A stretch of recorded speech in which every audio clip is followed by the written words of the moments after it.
चलिए तो थोड़ा आगे बढ़ते हैं। हम लोगों ने कल हेमीप्लेजिया पढ़ा था, सेरेब्रल हेमरेज पढ़ा था, है ना, एम्बोलिज्म देखा था थोड़ा सा। अब हम स्टार्ट कर रहे हैं, एक 5 नंबर का छोटा सा टॉपिक है, बट है तो महत्वपूर्ण, इसलिए हम उसे पढ़ते हैं। और वो है ट्रांजिएंट इस्चेमिक अटैक। आप लोग हाथों हाथ रिवाइज कर रहे हो पुराने टॉपिक? गुरुवार को टेस्ट है आपका एंडोक्राइन का, है ना? तो हाँ फैजल बेटा, वीडियो ऑफ करो। फैजल, यस। तो now we are talking about transient ischaemic attack. ठीक है, तो क्या होता है ये? ट्रांजिएंट का मतलब होता है for a while. Transient ischaemic attack पढ़ा रहा हूं भैया, बहुत कम समय के लिए को बोलते हैं ट्रांजिएंट, फॉर अ व्हाइल, अल्प समय के लिए। इस्चेमिक यानी कि किसी भी टिश्यू को जो उसकी रिक्वायरमेंट है उससे कम ब्लड मिल रहा है, और अटैक मतलब तो आप जानते ही हो। तो ट्रांजिएंट इस्चेमिक अटैक का मतलब होता है ब्रेन को बहुत ही कम सेकंड के लिए, कुछ चंद सेकंड, कुछ चंद मिनटों के लिए ब्लड थोड़ा कम मिलता है।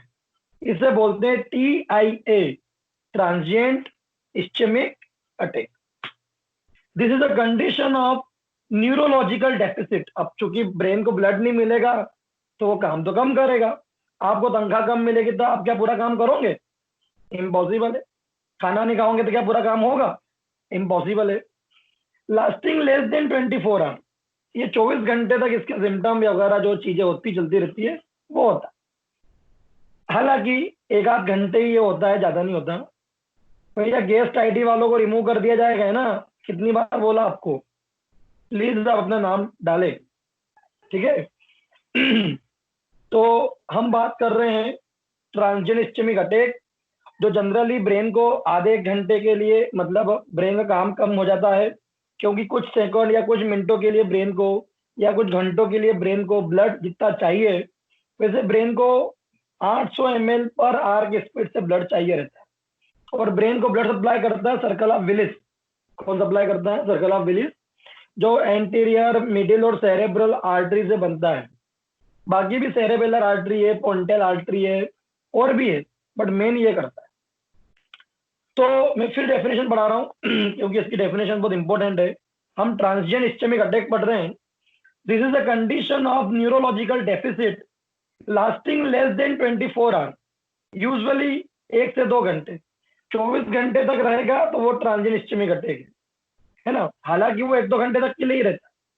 ड्यू टू सेरेब्रोवैस्कुलर इनसफिशिएंसी, इसमें ब्रेन को ब्लड नहीं मिलता है, तो उस वजह से ब्रेन काम करना कम कर देता है। वजह 90% TIA due to microthrombo embolism.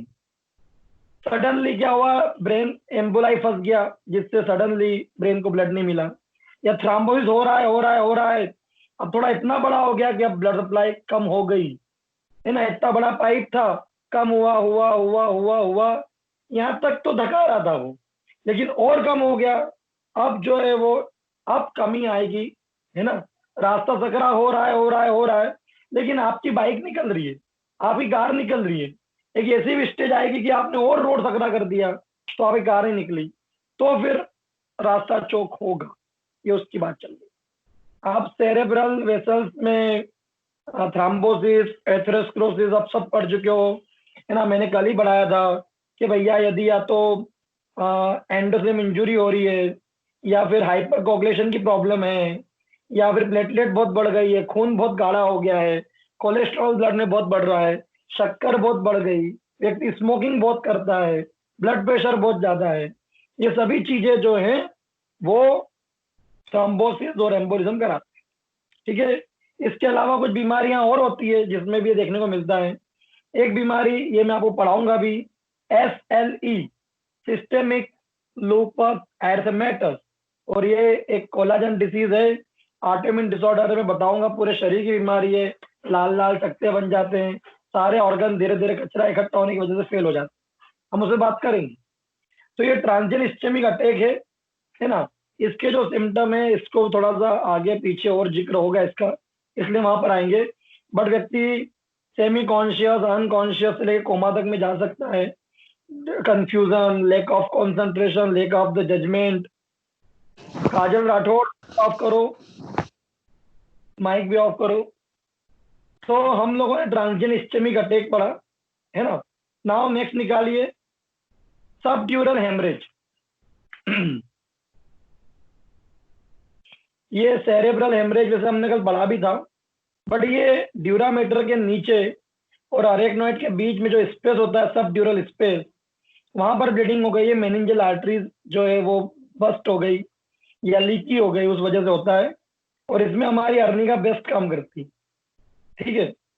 तो कॉज है हेड इंजुरी, सबसे ज्यादा इंपॉर्टेंट है। बाकी सीवियर हाइपरटेंशन, डायबिटीज, है ना, हाइपोथ्राम्बोसाइटोपेनिया, ये सब भी इसमें मिल सकता है ना। प्लेटलेट कम हो गई, क्लॉटिंग फैक्टर नहीं है, लीवर खराब हो गया। लीवर खराब होने से पहला, दूसरा, पांचवा, सातवां और नौवां, दसवां क्लॉटिंग फैक्टर नहीं बनता, ध्यान रखना। ये विटामिन के डिपेंडेंट क्लॉटिंग फैक्टर है। ये कई बार एमडी इंट्रेंस एग्जाम वगैरह में इसमें से क्वेश्चन आता है, तो आप ध्यान रखिएगा। Pathogenesis, the blood oozes out from subdural veins and collected in the subdural space. तो जो भी वेन और आर्टरीज होती है उससे खून निकला और वो सबड्यूरल जो स्पेस होता है उसमें इकट्ठा हो जाता है। देखो मैं आपको सबड्यूरल स्पेस दिखाता हूँ एटलस में।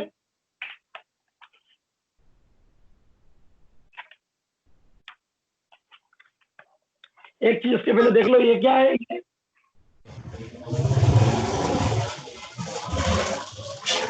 भैया समीर पटेल, वीडियो ऑफ करो और ऑडियो ऑफ करो,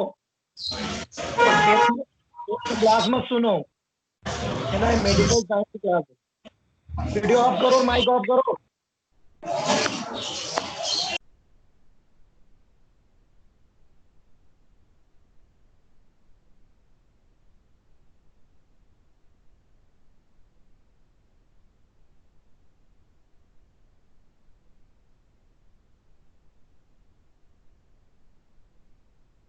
चलो,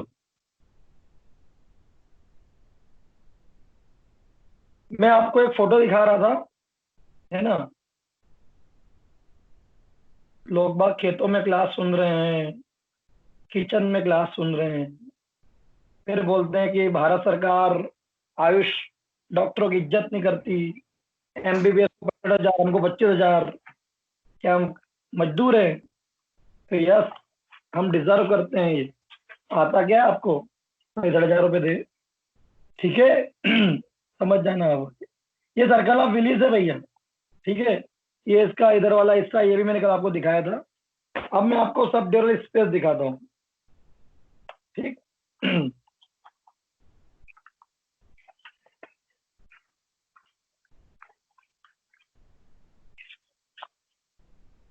यस,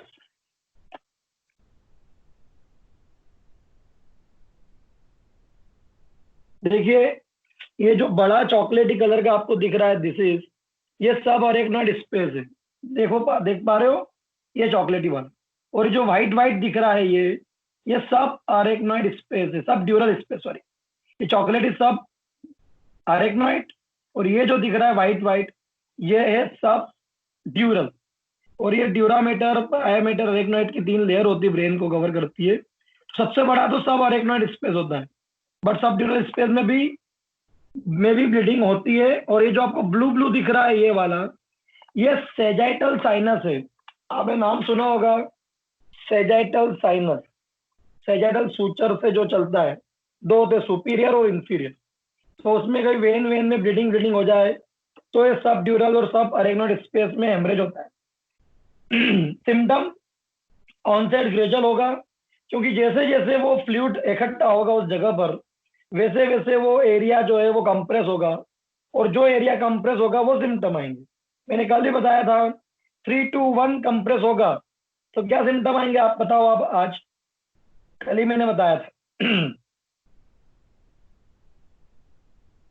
3 to 1 एरिया क्या होगा, कल ही बढ़ाया। Sensory paralysis. सेंसेशन खत्म हो जाएगा। Sensory paralysis.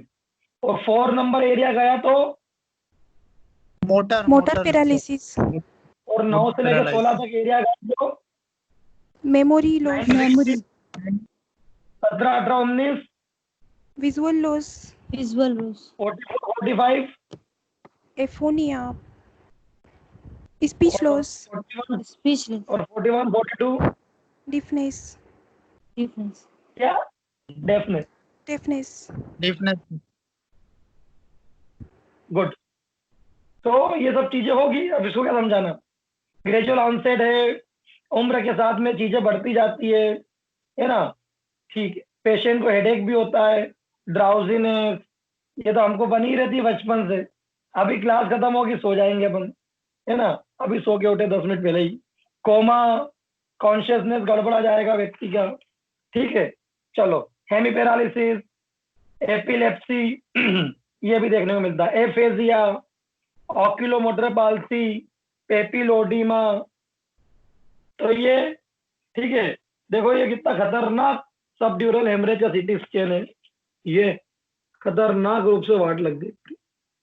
तो ये सभी चीजें सीटी स्कैन में देखने को मिलती है। और सीटी स्कैन यदि जिसने अच्छे से पढ़ते आ गया ना, 10-20 देख लिए, वो ये बीमारी पहचान लेगा, बहुत इजी। ठीक है, चलो नेक्स्ट हम स्टार्ट कर रहे हैं, वो है न्यूरोसिफिलिस। आपको मैंने पढ़ाया है कई बार, मैंने एसटीडी धार में ही पढ़ा दिया है और गुजराती वालों को तो पढ़ा ही चुका हूँ पूरा।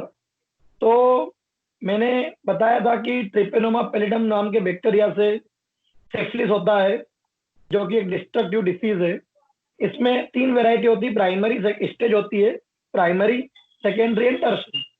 प्राइमरी सिफिलिस को कैंकर बोलते हैं। ग्लांस पेनिस वगैरह पे क्या हो जाता है, थोड़ा सा छाला बन जाता है।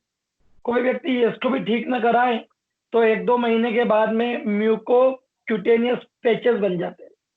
ठीक है, तो ये सेकेंड सिफिलिस होता है। और कोई ये भी ठीक ना करा पाए, प्रॉपर एंटीबायोटिक नहीं ले, तो 1 से 2 साल के बाद में टर्शरी सिफिलिस होता है, डिफ्यूज सिफिलिस। डिफ्यूज तो उसमें सेरेब्रोवेस्कुलर सिस्टम इन्वॉल्व होता है और सिफिलिटिक एनुरिज्म, सिफिलिटिक एथेरोस्क्लेरोसिस करवाता है, वो आर्थराइटिस कराता है, सिफिलिटिक एओटाइटिस कराता है, कार्डाइटिस कराता है। नर्वस सिस्टम के अंदर वो स्पाइनल कॉर्ड को डिस्ट्रॉय कर देता है। स्पाइनल कॉर्ड का पोस्टीरियर सेगमेंट, डॉर्सल सेगमेंट यदि खराब हो जाए तो एक बीमारी होती है, उसको हम बोलते हैं टैप्स डॉर्सलिस, TABES, टैप्स डॉर्सलिस यानी पोस्टीरियर। तो हमें वही पढ़ना है, निकालिए आप न्यूरोसिफिलिस में टैप्स डॉर्सलिस निकाल लीजिए सभी लोग, ये न्यूरोसिफिलिस है। ठीक है, तो इसका एक और नाम है, लोग इसको लोको मोटर अडेक्सिया भी बोलते हैं। पाँव धूचते व्यक्ति चलते वक्त ऐसा लगता है कि सेंसरी लॉस हो गया, लगता ही नहीं कि पाँव जमीन पर है, ऐसा लगता है बादलों पे है, कॉटन पे है, डनलप पे है ना, वूल्स पे है, जैसे ऊन हो सॉफ्ट सॉफ्ट उस पर लगता है। तो पढ़ाता हूँ न्यूरोसिफिलिस। ये टर्सरी सिफिलिस का भी कॉम्प्लिकेशन है और इसमें स्पाइनल कॉर्ड का पोस्टीरियर सेगमेंट डिस्ट्रॉय हो जाता है। आप देखिए, आपको दिखेगा इधर, सबके पास भी बुक है ये देखिए, ये पोस्टीरियर सेगमेंट जो है स्पाइनल कॉर्ड का, वो डिस्ट्रॉय हो रहा है। आपको मैं एक चीज बताता हूँ, सब लोगों ने फर्स्ट ईयर में सुना होगा नाम इसका, और कुछ लोगों ने अच्छे से पढ़ा भी होगा। Posterior horn of spinal cord में 2 ट्रैक्ट होते हैं, ट्रैक्ट ऑफ गॉल और ट्रैक्ट ऑफ बर्डेक। किसी ने सुना है ये नाम, बताइए।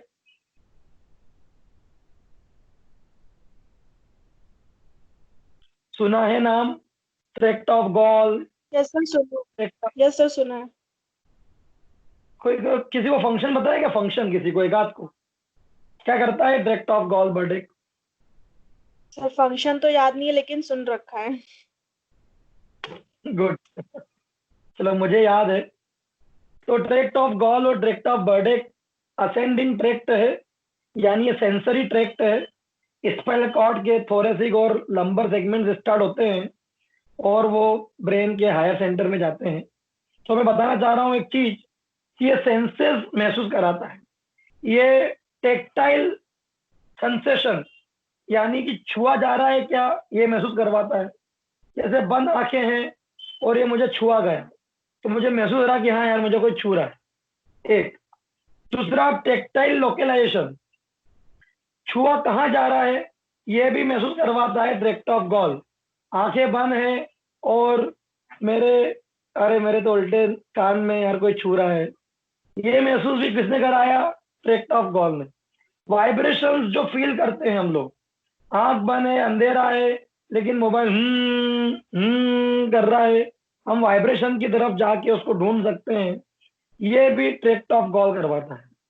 बंद आंखों से छू के महसूस करना, अरे यार डब्बी दिख रही है यार कुछ, अरे यार ये ये बॉटल है यार, ऐसी लग रही है ये बॉटल है।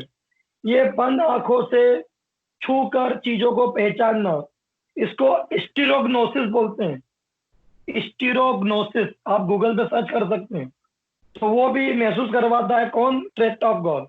और बंद आंखों से कौन सा जॉइंट मूव हो रहा है, प्रोप्रियोरिसेप्शन, ये भी महसूस करवाता है ट्रैक्ट ऑफ गॉल और बर्ड। तो ये जो पोस्टीरियर सेगमेंट में जो ट्रैक्ट है टेबिस डॉर्सलिस में, ये खराब हो रहा है, तो अधिकतर सिम्टम इससे रिलेटेड आएंगे। समझ में आ गया। सेंसरी भी आएंगे, स्पाइनल कॉर्ड का मोटर हिस्सा भी इन्वॉल्व होगा तो वो भी आएंगे, बट सेंसरी ज्यादा है। तो पढ़ते हैं टेब्स डॉर्सलिस। ये हम लोगों को 20 मार्क्स में आती थी डीएवी में, आप लोगों को 10 नंबर में आएगी। ठीक है, चलो। It is a parenchymatous form of the neurosyphilis. ये एक पेरेनकाइमेटस फॉर्म है न्यूरोसिफिलिस का, characterize clinically by ataxia of lower limb. और इसमें क्या होता है, अटेक्सिया ऑफ लोअर लिम्ब, पांव धूचते हैं। लॉस ऑफ द जर्क, सारे जर्क जो होते हैं, bicep jerk, tricep jerk, ankle jerk, सब लॉस्ट हो जाते हैं। लाइटनिंग पेन, एक यार ऐसी मोजा पड़ी है और एकदम सब ऐसा लग रहा है जैसे बिजली, जैसे करंट लग रहा है, ऐसा दर्द होता है। Lightning pain. Argyll Robertson pupil बताऊंगा मैं, लाइट डालने पे डायलेट हो जाएगी अंधेरे में और वैसे हो जाए, उल्टी हो जाएगी, मैं बताऊंगा आपको, Argyll Robertson pupil. And degeneration of posterior cord of the spinal cord. और इसका जो पैथोलॉजिकल इंटरप्रिटेशन होगा, सीटी वगैरह कराओगे, एमआरआई कराओगे होल स्पाइन का, तो आपको मालूम पड़ेगा कि posterior segment of spinal cord destroy हो रहा है। और हिस्ट्री निकालोगे सिफिलिस की हिस्ट्री मिलेगी। पैथोलॉजी नहीं बताना, मैक्रोस्कोपिकली स्पाइनल कॉर्ड का डॉर्सल डिवीजन जो है वो डिस्ट्रॉय हो रहा है, थोरेसिक सेगमेंट पे, लंबोसेक्रल सेगमेंट पे डिस्ट्रॉय। ठीक है, चलो। अब सिम्टम, सिफिलिस है। सिफिलिस को हैंडसम बॉय से रिलेटेड किया गया था, आपने पढ़ा होगा पैथोलॉजी में। तो ये एसटीडी है, सेक्सुअल ट्रांसमिट डिसीज। तो मुझे लगता है प्राइमरी सिफिलिस 25-26 साल की उम्र में होगा, 24 साल 25 साल। सेकेंडरी सिफिलिस 1-2 महीने बाद उसके, और टर्शरी सिफिलिस 28-30 साल में होगा। और ये फिर 30 के बाद में कभी भी हो सकता है, 30 से 40 साल की उम्र में। तो जो इसके पीक इंसिडेंस मिलते हैं वो 30 ईयर से 40 ईयर के बीच में मिलते हैं। ठीक है। Symptom appear between 8 to 12 year after the first infection. 8 से 12 साल बाद धीरे धीरे टर्शरी सिफिलिस इतना खतरनाक हो गया कि उसने स्पाइनल कॉर्ड को भी इन्वॉल्व कर लिया। ठीक है। सिम्टम्स क्या है, पहला सेंसरी डिस्टर्बेंस, तो लाइटनिंग पेन होगा, एकदम बिजली की तरह झटका आएगा। ठीक है, और ये कुछ घंटों कुछ मिनटों तक के लिए आ सकता है। दूसरा, पैरास्थेशिया।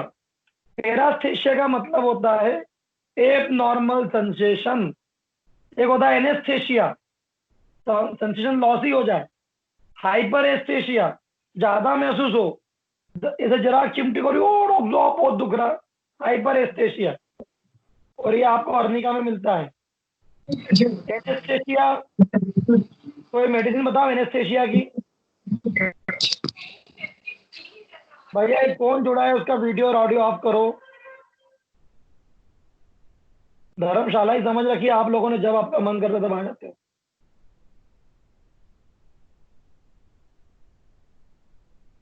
भैया बताइए, क्या पूछा मैंने। ऐसी कोई मेडिसिन जिसमें एनेस्थेशिया, होम्योपैथिक। हाइपर एस्थेशिया तो बताया मैंने अभी आपको, अर्निका में है। थोड़ा मेरे मुझसे निकल भी गया हो, अब तो बता दो। बताओ भैया। Opium. Opium, painless remedy, analgesia, anaesthesia. ठीक है, आगे बढ़ते हैं। पैरास्थेशिया मतलब एब नॉर्मल, तो जमीन पे चल रहा है, कांटों में चल रहा है और लग क्या रहा है, और डॉक्टर साहब डनलप पे चल रहा हूँ मैं तो। डॉक्टर ऐसा लगता है जैसे ऊन बून है सॉफ्ट, उस पे चल रहा हूँ, बादलों पे चल रहा हूँ। तो नंबनेस, कोल्डनेस, ठंडा लगता है। Sensation of walking on cotton और वूल, रुई पे चल रहा हूँ, ऊन पे चल रहा हूँ, ऐसा लगता है। डीप पेन सेंसेशन भी डिस्टर्ब हो जाएंगे। जॉइंट सेंसेशन लॉस्ट हो जाएंगे, मैंने बताया ना, प्रोपर रिसेप्टर गायब हो जाएगा। वाइब्रेशन सेंसेशन इज लॉस्ट, मैंने बताया था डायरेक्ट ऑफ गॉल वाइब्रेशन को भी फील करवाता हूँ। तो गॉल इसमें लिखा नहीं, लेकिन कहाँ छुआ जा रहा है महसूस नहीं होगा, छुआ जा रहा है कि छुआ जा रहा है महसूस नहीं होगा। और बंद आंखों से व्यक्ति ऑब्जेक्ट को नहीं पहचान पाएगा। ध्यान रखना। रिफ्लेक्स भी गड़बड़ हो जाएंगे। ठीक है, तो लॉस ऑफ एंकल जर्क ये मिलता है देखने को, जिसको वेफ्टल साइन बोलते हैं। एब्डोमिनल रिफ्लेक्स एक्सागरेटेड हो जाएंगे, एकदम से बहुत ज्यादा यूरिन लगेगी या निकल जाएगी। स्टूल में एकदम से डायरिया वगैरह फील करेगा पेशेंट, टेनिसमस फील करेगा, जरा सा खाया पेट दर्द होगा, उल्टियां होगी। ठीक है, एक चीज और होती है, stammering of the bladder. Reflexes इतने डिस्टर्ब हो जाते हैं बाद में कि डिट्रस में मसल को कॉन्ट्रैक्ट नहीं किया जा सकता प्रॉपर, और स्फिंक्टर को पूरा बंद नहीं कर पाते हैं। तो ड्रॉप बाय ड्रॉप यूरिन निकलती रहती है, थोड़ी यूरिन निकली फिर रुकी, फिर निकली फिर रुकी। इसको हकलाना बोलते हैं, स्टेमरिंग ऑफ ब्लेडर। टपक टपक के फिर निकली, बंद हुई। मोटर फंक्शन में हाइपोटोनिसिटी ऑफ द मसल्स, सारी मसल्स बिल्कुल रिलैक्स्ड हो जाएगी। अटैक्स या हाथ पांव दूजेंगे, स्पेशली लोअर लिम। देखो आपको यहाँ दिखा भी रखा है इस फोटो में, इन जगह पर ज्यादा होता है अटैक्सिया। ठीक है, सेंसरी लॉस भी होता है, ध्यान रखना, सेंसरी लॉस का था। क्रेनियल नर्व भी खराब हो सकती है, तो ऑक्यूलर डिस्टर्बेंस मिलेंगे और अर्जिल रॉबर्टसन बिबिल मिलती है। ठीक है, लाइट डालो तो उल्टा हो जाता है, ठीक, और दोनों अनइक्वल हो जाती है। इसके अलावा मियोसिस, इसेंट्रिक पिपिल, ठीक है, pigmentation of iris, light reflex is lost, accommodation reflex, दूर पास का देखना खत्म हो जाता है। ठीक है, तो ये गड़बड़ होती है। चलो, अदर क्रेनियल नर्व इन्वॉल्व हो जाती है, तो ऑल्फैक्टिव नर्व इन्वॉल्व होगी तो खुशबू नहीं आएगी, ट्राइजेमाइनल नर्व इन्वॉल्व होगी तो टेस्ट नहीं आएगा, है ना। ट्राइजेमाइनल नर्व यदि खराब होगी तो दर्द और एनाल्जेसिया हो सकता है। और यदि ऑडिटरी नर्व चली गई, वेस्टिबुलोकॉक्लियर नर्व आठवीं, तो चक्कर आएंगे, सुनाई नहीं देगा, बेहरा हो जाएगा व्यक्ति। ठीक है, ये मिलता है। विसरल क्राइसिस नहीं पढ़ना, बट मैंने बता दिया था, कंटिन्यूस टेनिसमस रहेगा व्यक्ति को, बार बार लेटरिंग लगेगी, है ना।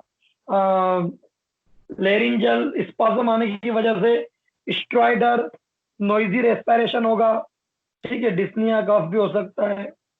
ब्लेडर के अंदर स्ट्रेंग्यूरी हो जाएगी, ड्रॉप बाय ड्रॉप यूरिन आएगी।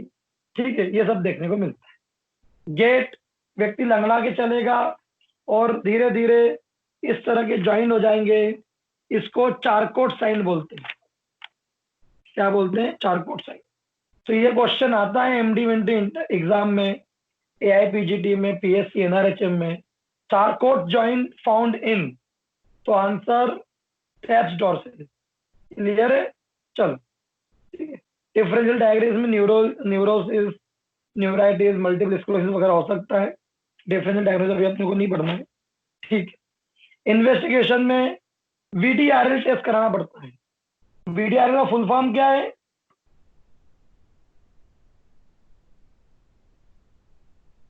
विंडल डिसीज रिसर्च लेबोरेटरी टेस्ट। किसके लिए करते हैं? सिफिलिस, एसटीडी डिसीज के लिए। एसटीडी के लिए। Syphilis, syphilis, syphilis. Only syphilis. और what is the full form of FTA? FTA test भी करते हैं, ये याद नहीं है? किसी को याद है? फ्लोरोसेंस ट्रिपेनोमल एंटीबॉडी, ये ज्यादा स्पेसिफिक टेस्ट है वीडीआरएल से। ये भी पूछते हैं एमडी इंटरेस्ट वगैरह में कि सबसे स्पेसिफिक टेस्ट कौन सा कराएंगे। हम लोगों ने सिफिलिस के लिए हमेशा किसका नाम सुना है? वीडीआरएल का। क्या लगा के आएंगे आंसर? वीडीआरएल। आंसर होगा क्या? एफटी। ठीक है। जैसे अभी हमारे एनआरएचएम में एड्स का भी पूछा था, तो लोगों ने एलाइजा लगाए, वेस्टर्न ब्लॉट टेस्ट लगाए, गलत आंसर था। ऐसा होता है, बताऊंगा मैं आपको। चलो, ट्रीटमेंट एंटीबायोटिक दो, दर्द हो रहा है तो एनाल्जेसिक दो, अडेक्शिया हो रहा है तो एक्सरसाइज करवाइए, फिजियोथेरेपी, ब्लडर सिम्टम आ रहा है तो कैथेटराइज वगैरह करवा दो, या उसकी भी कोई यूटीआई हो गया तो एंटीबायोटिक दो। चारकोट जॉइंट से तो इमोबिलाइज करो जॉइंट को, सर्जरी करना पड़ेगी। ठीक है, बाकी कोई ऑप्शन नहीं। ये बहुत डेंजरस बीमारी है, क्योंकि ये अंत है सिफिलिस का। अगली बीमारी इसी से रिलेटेड आती नहीं है, नाम बता रहा हूं। GPI, general paralysis of insane. किसी को टेबिस डॉर्सलिस हुआ और वो भी किसी ने ठीक नहीं करवाया प्रॉपर। टेबिस डॉर्सलिस कब हुआ?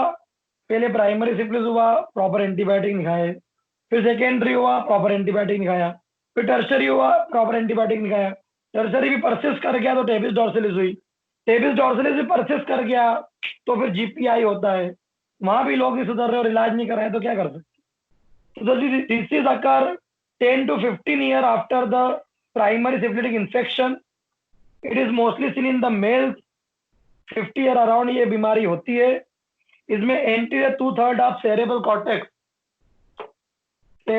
कॉर्टेक्स का एंटीरियर 2/3, मेमोरी इंटेलेक्ट वाले, मोटर एरियाज, सेंसरी एरियाज गायब हो जाएंगे एंटीरियर 2/3 में, फ्रंटल लोब में, क्योंकि ये सब एट्रोफिड हो जाता है। क्लियर है? न्यूरोग्लिया वगैरह की वाट लग जाती है, हाइड्रोसेफेलस मिलने लग जाता है। ठीक, डिजनरेशन ऑफ न्यूरॉन मिलते हैं। सिम्टम इंसिडियस होगा, इमोशनल डिस्टर्बेंस मिलेंगे। शुरुआत में पेशेंट बहुत मूडी हो जाएगा, बहुत ज्यादा एक्साइटेबल रहेगा, है ना, बहुत जल्दी दुखी हो जाएगा।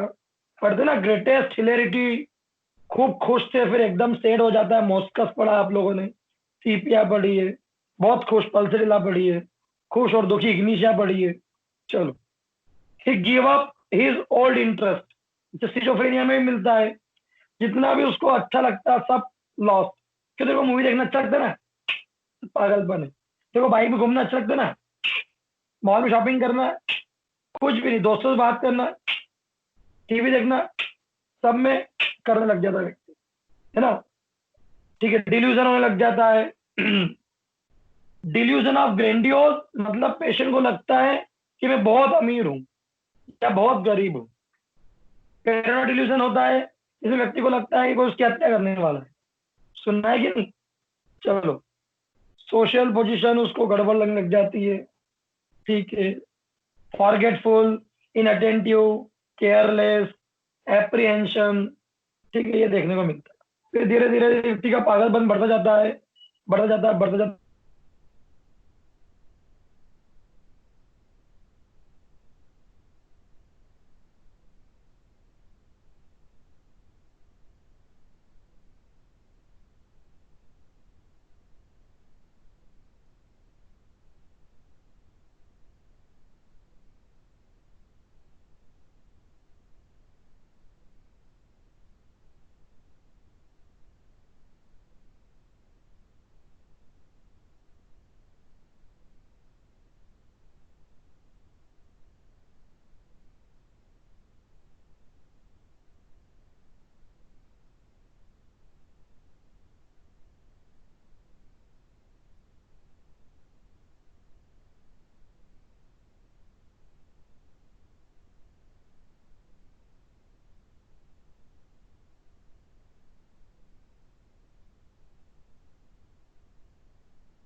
चलो मेरा कॉल आ गया तो सॉरी। तो हम बात करते हैं कि व्यक्ति फिर पूर्णतः पागल हो जाता है, ठीक है। इसको बोलते हैं जीपीआई। और आई डोंट थिंक सो इसमें भी एंटीबायोटिक ही देना पड़ेगा, बट ये अंत है। अब इस कंडीशन में व्यक्ति जो है वो बहुत मुश्किल है कि उभर पाएगा, मरना तय है, हालत बहुत खराब है, ठीक है। All about Regina Khan, mike off करो, ठीक है। नेक्स्ट टॉपिक निकालिए, मेनिंजाइटिस निकालिए। आपके सिलेबस में एक्यूट पायोजेनिक मेनिंजाइटिस है, बहुत इंपॉर्टेंट है। इसका सीएसएफ का जो वो होता है, ये एमडी इंट्रेंस वगैरह में पूछते हैं कि ट्यूबरकुलर में क्या मिलता है, लिम्फोसाइटिक में क्या मिलता है, पायोजेनिक में क्या मिलता है। तो थोड़ा सा वो डिफरेंशियल है, वो मैं आपको उसकी एक छोटा सा स्क्रीनशॉट है वो भेज दूंगा। लेकिन पायोजेनिक मेनिंजाइटिस ये हमारे देश में बहुत कॉमन है। इसको मस्तिष्क ज्वर, दिमागी ज्वर ने पता नहीं क्या क्या बोलते हैं लोग। मेनिंजाइटिस, दिमागी बुखार, ये एक्यूट मेडिकल इमरजेंसी है। और इस कंडीशन में ड्यूरामेटर, पायामेटर या अरेक्नोइड, सॉरी ड्यूरामेटर सबसे बाहर, फिर अरेक्नोइड और फिर पायामेटर होती है। ड्यूरामेटर जो होती है ये वाली, यदि ये इन्वॉल्व हो जाए तो इसको पेकी मेनिंजाइटिस बोलते, ये भी क्वेश्चन आता है एग्जाम में। दूसरा, यदि ये पाया और अरेक्नोइड इन्वॉल्व होगी तो इसको लेप्टोमेनिंजाइटिस बोलते। ज्यादा कॉमन कौन सी है बताओ जरा? ड्यूरामीटर ज्यादा इन्वॉल्व होता है कि पायामीटर?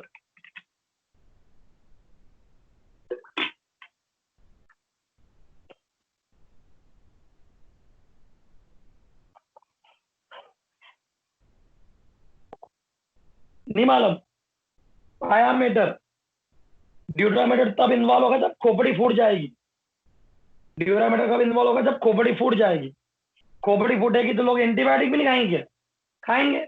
तो मेनिंजाइटिस कम होता है। लेकिन बायामीटर, अरेक्नोइड, ये ऑर्बिट की कोई इन्फेक्शन है, केवर्नस साइनस का कोई इन्फेक्शन है, पिट्यूटरी का कोई इन्फेक्शन है, ओटाइटिस इंटरना मीडिया कोई इन्फेक्शन है, डेंजरस एरिया ऑफ फेस से कोई इन्फेक्शन चले गया, डेंजरस एरिया ऑफ स्काल्प से कोई इन्फेक्शन चले गया, तो वो सबसे पहले, या ब्रेन एब्सेस है, ब्रेन इन्फेक्टेड है, सबसे पहले वो पायामीटर की वाट लगाएगा। तो लेप्टोमेनिंजाइटिस ज्यादा कॉमन। अब इसमें कर्निक साइन, ब्रुजेल साइन, दो साइन होते बताऊंगा मैं आपको। तो मैं स्टार्ट करता हूँ मेनिंजाइटिस। बहुत तेज सर दर्द होता है, गर्दन में स्टिफनेस आ जाती है, और बहुत ज्यादा यदि होने पर कन्वर्जन, बहुत तेज बुखार, उल्टियां, सेरेब्रल वोमिटिंग चालू हो जाती है। ये मेनिंजाइटिस है, बहुत कॉमन है। कॉजेटिव ऑर्गेनिज्म नाइजीरिया मेनिंजाइटिस सबसे ज्यादा है। Strepto, pneumococcus, H influenzae. साले ये एच इन्फ्लुएंजी ने, स्टेफाइलो ने, स्ट्रेप्टो, ये तो दहेज में आए इंसान को, सब जगह घुस जाते हैं। सोर्स ऑफ इन्फेक्शन क्या है? ओटाइटिस मीडिया सबसे कॉमन है, ओटाइटिस मीडिया, ठीक है। ड्रॉपलेट इन्फेक्शन नेजोफेरिंग्स का, साइनस में साइनोसाइटिस, मेस्टोडाइटिस, डेंजरस एरिया फेस, ये जो नाक होती है ना उसका निचला हिस्सा, और अपर लिप, इसको डेंजरस एरिया फेस बोलते हैं। क्योंकि डीप वेन के थ्रू ये टेरेगोइड प्लक्सस में, और टेरेगोइड प्लक्सस के थ्रू केवर्नस साइनस में ड्रेन करते हैं। तो यहाँ का इन्फेक्शन ब्रेन में जा सकता है, ठीक है। चलो, तो ये कुछ चीजें थी। हेड इंजुरी, इसके अलावा गरीबी, malnutrition, overcrowding, immunosuppression, AIDS, spleen का काट देना, स्प्लीन का ना होना, डायबिटीज, शराब ज्यादा पीना, शराब, न्यूमोनाइटिस बार बार हो रहा है, ये कुछ चीजें जो हैं वो इसको एग्रावेट करती है, ठीक है। सिम्टम, पहला स्टेज है स्टेज ऑफ मेनिंजियल इरिटेशन। जब इन्फ्लेमेशन स्टार्ट हुआ, इरिटेशन स्टार्ट हुआ, हाइपरेमिया, कंजेशन हुआ, क्या होगा? टेम्परेचर बढ़ जाएगा 104 डिग्री तक, 102 से 104, तो हाई ग्रेड फीवर है इसमें, विथ चील एंड राइगर, ठंड राइगर आएंगे। एक, दूसरा हेडेक, स्टेमेंटर, बहुत सर दुख रहा लगता है, दिमाग फट रहा है, ऐसा दर्द हो, बास्टिंग स्प्लिटिंग टाइप का हेडेक, ठीक है, जो रेडिएट करता है गर्दन में। रेस्टलेस पेशेंट, अब इतना सर दुख रहा है, इतना तेज बुखार आ रहा है, रेस्ट, घबराहट होगी, आर्सेनिक में, एकोनाइट में, रस्टॉक में है, ठीक है। चिड़चिड़ापन बढ़ जाएगा, पेशेंट एग्जामिन करने से भी डराएगा और चिड़ जाएगा, फोटोफोबिया होगा, डेलीरियम, कन्वर्जन, पूरा फिर धीरे धीरे पेशेंट पूरा फ्लेक्स्ड हो जाएगा। सर्वाइकल रिजिडिटी, व्यक्ति गर्दन क्या हो जाएगी, रिजिड, और ये जो गर्दन है ये इतनी रिजिड हो जाएगी कि व्यक्ति फ्लेक्स नहीं कर पाएगा। एक होता कर्निक साइन, ये पॉजिटिव मिलता है। कर्निक साइन होता क्या है, पेशेंट को लेटाओ पीठ के बल, और उसकी जो राइट थाई है, राइट थाई, लेफ्ट भी ले सकते हो, थाई को आप फ्लेक्स करो, थाई को क्या करो आप फ्लेक्स, ये देखो थाई फ्लेक्स्ड हो रही है, ये ऊपर आ रही है, और घुटने को आप एक्सटेंड करो 90 डिग्री पे। तो थाई और घुटने के बीच में 90 डिग्री का एंगल होना चाहिए, और फिर उसको फ्लेक्स करते जाओ, यानी थाई को आपको पेट की तरफ लाना है। जैसे ही आप पेट की तरफ लाओगे, यदि बहुत तेज दर्द हो, सर दर्द हो, पीठ में दर्द हो, या जो थाई में आप जो मूव कर रहे हो, हैमस्ट्रिंग मसल्स, उसमें दर्द हो, तो ये मेनिंजाइटिस पॉजिटिव है। इसे कर्निक साइन बोल, मैं इसको इंग्लिश में पढ़ाता हूँ, और आप लोग यूट्यूब पे जाना, कर्निक साइन के 1.5-2 मिनट के एक वीडियोज हैं, वो देखना आज, और उसको ग्रुप पे भी शेयर कर सकते हो, ठीक है।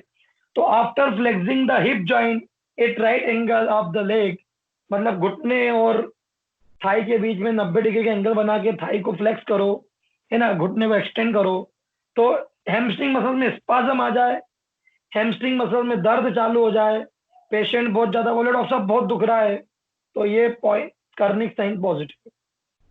ब्रुजिस की साइन क्या होता है, नेक वाला, during the flexing of neck both the lower limb are also flex, आप लेटा के उसकी गर्दन को फ्लेक्स करो, उसके पांव भी फ्लेक्स हो जाए ऑटोमेटिक, तो ये ब्रुजिन की साइन है जो पॉजिटिव मिलेगी। बाकी पल्स बढ़ जाएगी, रेस्पिरेटरी बढ़ जाएगी, पिपिल इरेगुलर हो जाएगा। फिर अगली स्टेज है मेनिंजल कंप्रेशन, पानी भर रहा है, सूजन सूजन सूजन, तो मेनिंजल कंप्रेस होगी, सर दर्द और बढ़ जाएगा, कन्वर्जन बढ़ जाएंगे, वॉमिटिंग बढ़ जाएगी, प्रोजेक्टाइल वॉमिटिंग होगी, इसको सेरेब्रल वॉमिटिंग भी बोलते हैं, आपकी बुक में लिखा ही ला है, कल भी मैंने बताया था, बिना नोजिया के धड़ाम से, बुखार तेज रहेगा, पल्स थोड़ी सी स्लो हो जाएगी, रेस्पिरेटरी चाइनीज स्ट्रोक होगी, आवाज तेज तेज आ जाएगी, है ना, एंटी फोन्टानेस बॉल्स आउट हो जाएगा, नेक रिजिडिटी वगैरह और तेज रह जाएगी, ठीक है, रिफ्लेक्सेस और एक्सटेंशन हो जाएंगे, फ्लेक्स टाइप रिफ्लेक्स जो थे।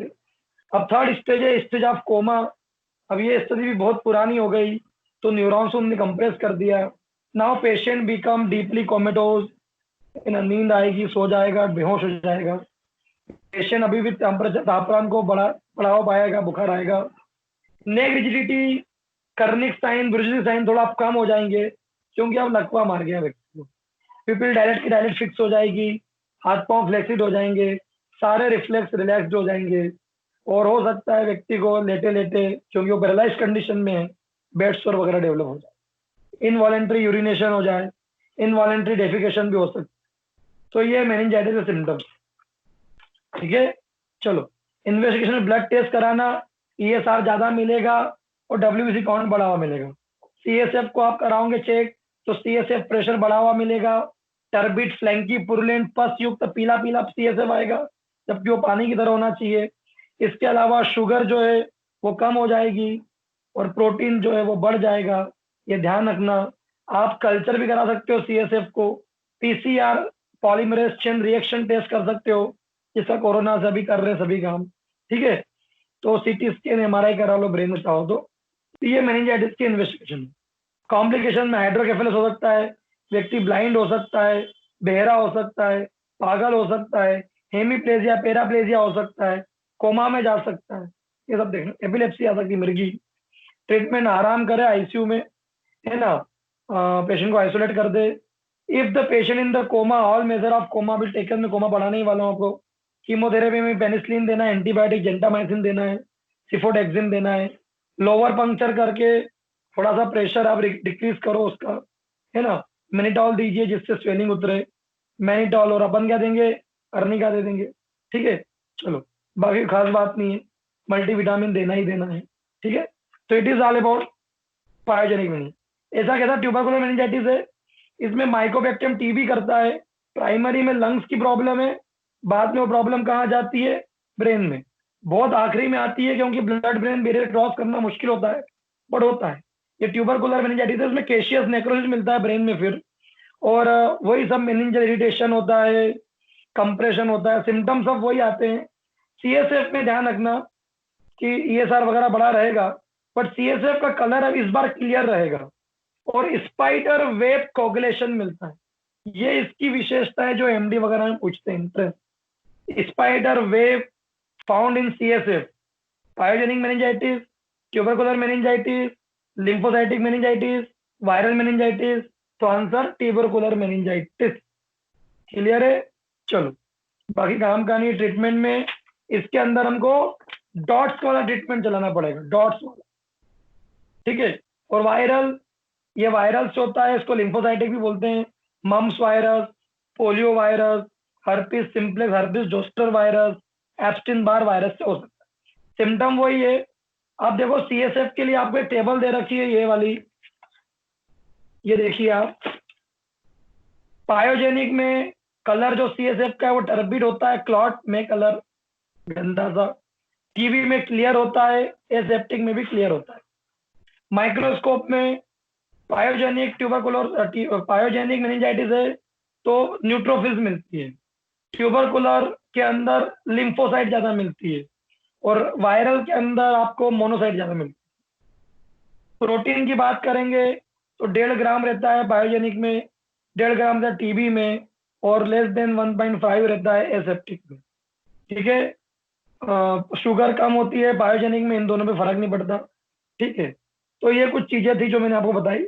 It is all about meningitis, तीनों वेरायटी मैंने पढ़ाई, ठीक है। अब कल ही पढ़ेंगे हम हर्पिस जोस्टर, कल हम पढ़ेंगे इनकेफेलाइटिस, कल हम पढ़ेंगे कोमा, सबसे इंपॉर्टेंट एपिलेप्सी। कल का दिन बहुत इंपॉर्टेंट है भैया, कोई एब्सेंट मत होना। एग्जिट हो जाओ, धार वाले रुके, बाकी रुक जाओ, बाकी सब जाओ धार वाले। चलो एग्जिट हो जाओ सभी लोग, बाद में बात करेंगे।